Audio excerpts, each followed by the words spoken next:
సమీక్ష యమలోకం డిసెంబర్ 31 రద్దీ నేపథ్యంలో యమలోకం అప్రమత్తమైంది. ఉన్నతాధికారులతో గురువారం యముడు సమీక్ష నిర్వహించారు. ఈ సందర్భంగా ఆయన మాట్లాడుతూ తాగి ప్రమాదాల్లో పోయే కుర్రాళ్లను ఎప్పటికప్పుడు తీసుకొచ్చేందుకు సిబ్బంది సిద్ధంగా ఉండాలని ఆదేశించారు. అవసరమైతే దినసరి వేతనానికి అదనపు సిబ్బందిని నియమించుకోవాలని చెప్పారు. మద్యం అలవాటు ఉన్న భటులను భూలోకానికి పంపించవద్దని సూచించారు. ఆసుపత్రులు, గొడవలు జరిగే ఏరియాల్లో ప్రత్యేక దళాలు అప్రమత్తంగా ఉండాలని అన్నారు.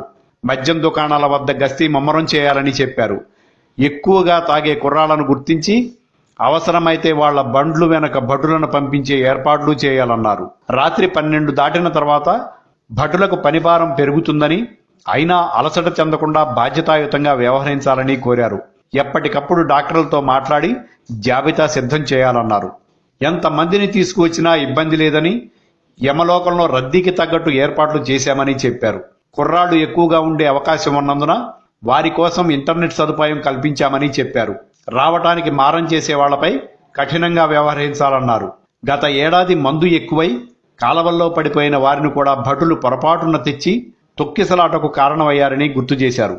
ఈసారి అలాంటి తప్పిదం జరగకుండా చూడాలని అన్నారు. కొంతమంది అమ్మ కావాలి, నాన్న కావాలి, చెల్లిని అక్కని చూడాలి అని ఇబ్బంది పెడతారని, వాళ్ల మాటలు నమ్మవద్దని అన్నారు.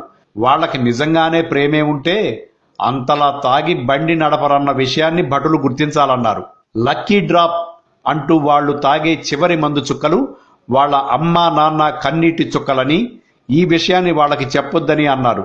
ఒక్క రాత్రి వారి ఆనందం అయిన వారికి ఎన్నో రాత్రుల విషాదమనే విషయాన్ని ఎట్టి పరిస్థితుల్లో వారికి తెలియనివ్వొద్దని యముడు ఆదేశించారు.